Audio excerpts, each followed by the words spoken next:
Bismillahirrahmanirrahim.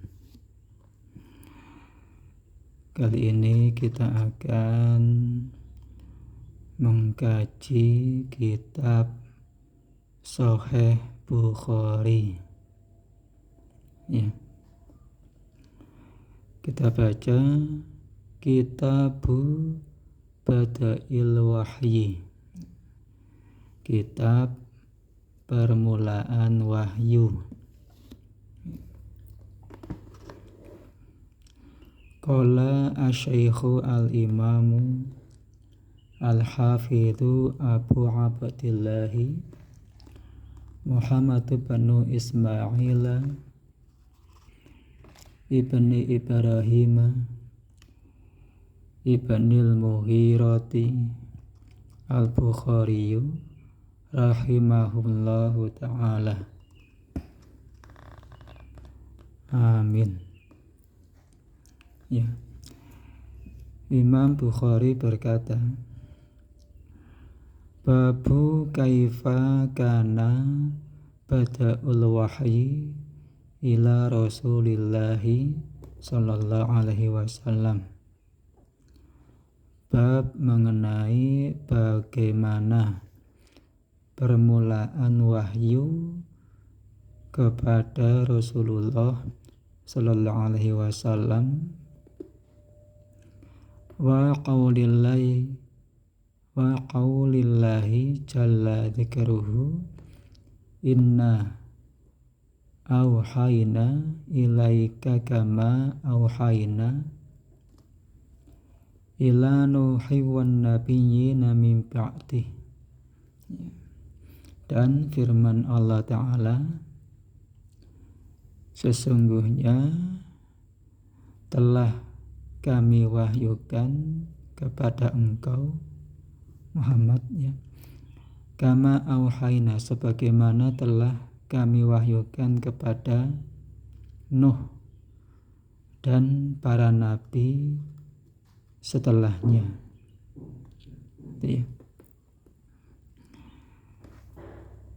Bismillahirrahmanirrahim. Kaifa kana bada'ul wahyi ila Rasulillahi sallallahu alaihi wasallam.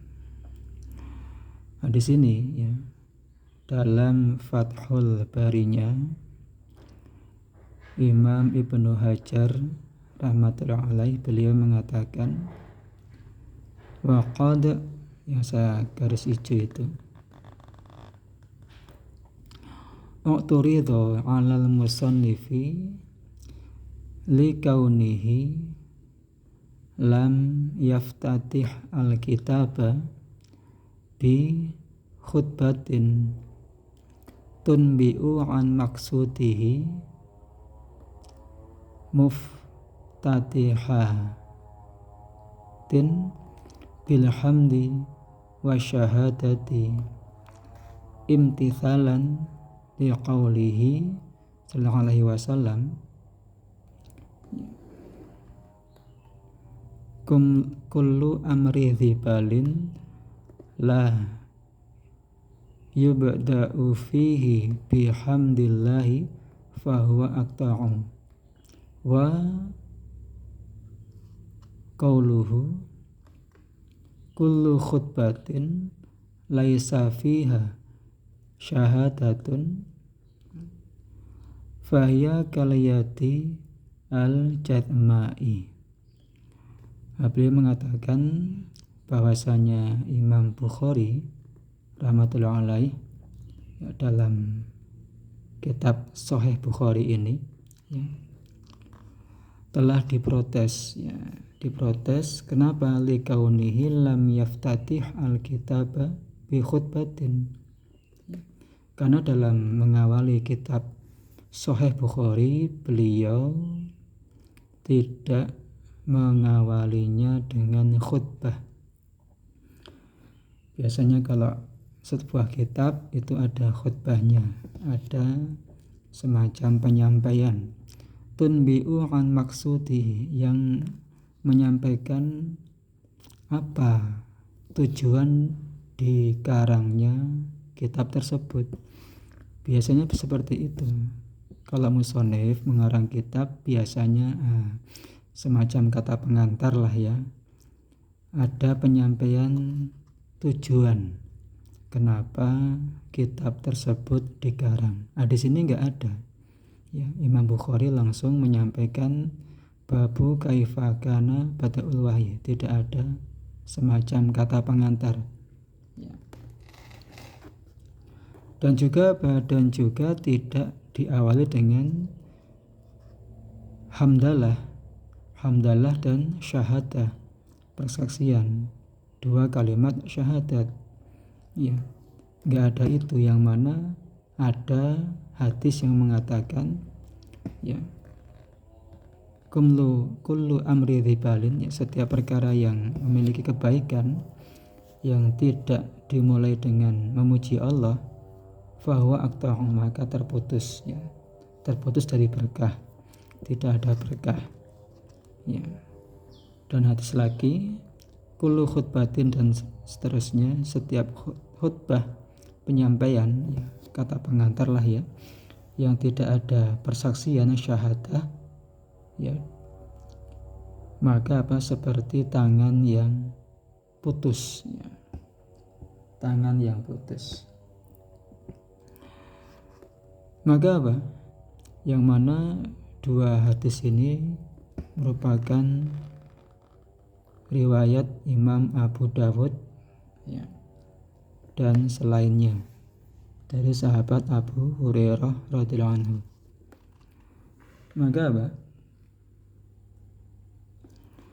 wal jawabu 'anil awwali, ya, jawaban dari protes yang pertama yang mengatakan kok nggak ada kata pengantarnya, nggak ada khutbahnya. Maka apa jawabannya? Annal khutbata la yattahimu fiha siyakun wahidun. Ya. Yang namanya kata pengantar khutbah itu nggak harus dengan satu bentuk, ya, yamtani'u al-'udulu anhu, yang mana pembatasan harus satu bentuk tersebut itu bisa mencegah hal-hal yang sepadan dengannya, ya, yang semisal dengannya. Bal al-ghurdu minha al-iftitahu bima yadullu ala maksudi. Tapi maksud khutbah, maksud kata pengantar itu ya pembukaan yang bisa dipakai untuk menunjukkan maksud, ya, maksud, intinya itu, ya. Intinya namanya khutbah itu ya harus bisa menunjukkan maksud, itu intinya, ya. Wa qad sadara al-kitaba bi tarjamati bada'il wahyi, ya. Dan di sini Imam Bukhari telah menunaikan hal tersebut. Beliau telah mengawali kitab ini dengan tarjamati bada'il wahyi, ya, yaitu dengan keterangan permulaan wahyu, ya, dengan telah menyampaikan hal itu. Wabil hadithi, ya, ad-dali ala maksudihi al-mustamili ala annal amala dairun ma'an niyati. Dan beliau juga di awal ini menyampaikan hadis yang menunjukkan atas maksud beliau, ya, maksud yang menyampaikan bahwasanya amal itu sesuai dengan niatnya. Itu cukup, ya, cukup, ya. Itu sudah dirasa cukup sebagai sebagai khutbah, seperti itu, ya. Yaitu penyampaian keterangan bada'ul wahyi dan hadis innamal a'malu binniyat. Nanti hadisnya, ya.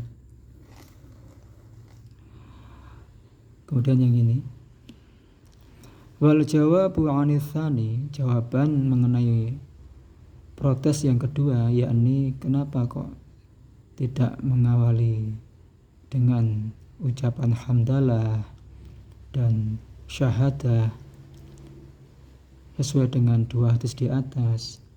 Apa jawabannya? annal haditsaini laisa ala syartihi, ya. Kedua hadis tersebut itu tidak sesuai dengan syaratnya Imam Bukhari, ya.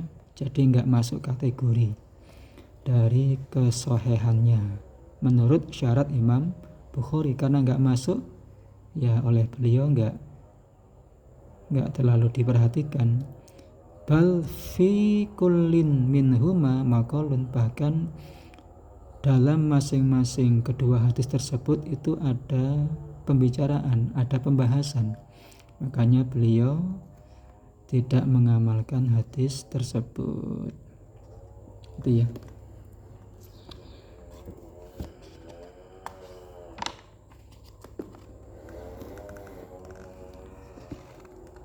Terus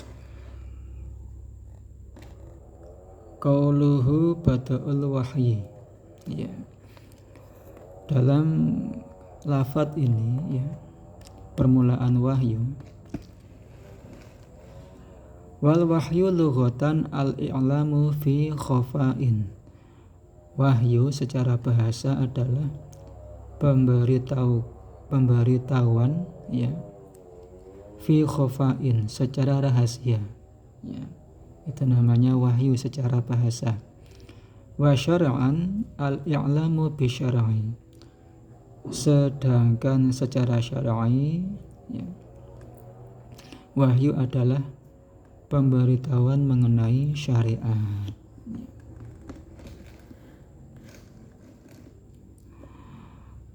Wa yuradu bihi ismul maf'uli minhu ay al-muhi, al-muhaya, al-muha. Dan yang dimaksud di sini adalah isim maf'ulnya, yaitu yang diwahyukan. Maksud wahyu di sini adalah yang diwahyukan, isim maf'ulnya. Wa huwa kalamullahi al-munazzalu, ya, al-munazzalu ala nabiyyi sallallahu alaihi wasallam. Wahyu yang dimaksud di sini adalah firman Allah yang diturunkan kepada Nabi sallallahu alaihi wasallam. Terus wa qauluhu,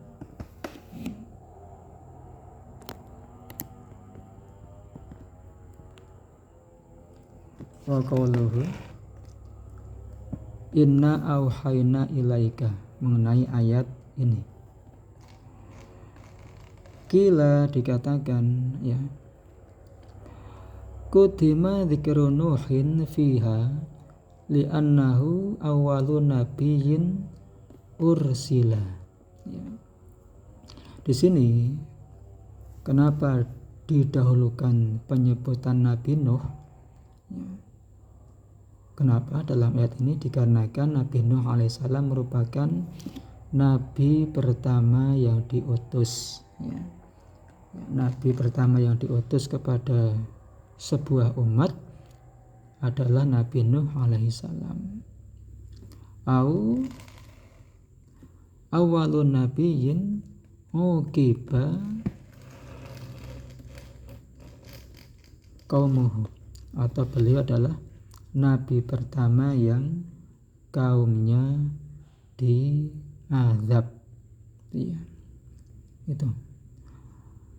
Fala yaratu kauna adama awalal anbiya'i mutlaqan, ya. Jadi penyebutan Nabi Nuh alaihissalam di sini itu sama sekali tidak membantah bahwasanya Nabi Adam alaihissalam adalah nabi yang pertama, ya. Jadi penyebutan Nabi Nuh alaihissalam di sini yang pertama kali. Kenapa kok bukan Nabi Adam yang disebutkan? Kenapa Nabi Nuh? Karena Nabi Nuh adalah nabi pertama yang diutus, atau nabi pertama yang kaumnya diazab, ya, karena membangkang. Nah, ini sama sekali berarti tidak menyanggah bahwasanya Nabi Adam alaihissalam merupakan nabi yang pertama, ya. Itu ya. Ini kenapa kok bukan Nabi Adam yang disebutkan di situ. Itu ya. Terus wal munasibatul ayati litarjamati wadihun. Nah, hubungan antara ayat ini ya dengan tarjamah tadi mengenai permulaan wahyu itu jelas. Min jihatin ya anna sifatal wahyi ilan nabiyina sallallahu alaihi wasallam ya tuwafiqu sifatal wahyi ila man taqaddamahu minan nabiyina ya. Jelas itu apa, bahwasanya sifat wahyu yang diberikan kepada nabi kita itu sesuai dengan sifat wahyu yang diberikan kepada para nabi sebelum beliau. Itu hubungan antara ayat ini dengan tarjamah Badaul Wahyi, sama-sama sifat wahyunya ya. Wa min jihatin anna awala walil nabiyyin fil wahyi birru'ya. Itu dari arah bahwasanya awal keadaan nabi-nabi ketika menerima wahyu itu diawali dengan mimpi. Itu sama dengan nabi kita. Itu ya. Jadi ini hubungan antara hubungan antara Badal Wahyi, permulaan wahyu dengan ayat ini. Hubungannya apa? Hubungannya sifat wahyu ya yang diberikan nabi terdahulu ya, dengan wahyu yang diberikan kepada nabi kita itu sifatnya sama ya, sifatnya sama. Enggak ada perbedaan. Dan juga dari awal pemberian wahyu itu juga melalui mimpi. Itu ya. Ini baru awal hadis. Ini belum bahas hadis ya, baru awalnya. Semoga bermanfaat.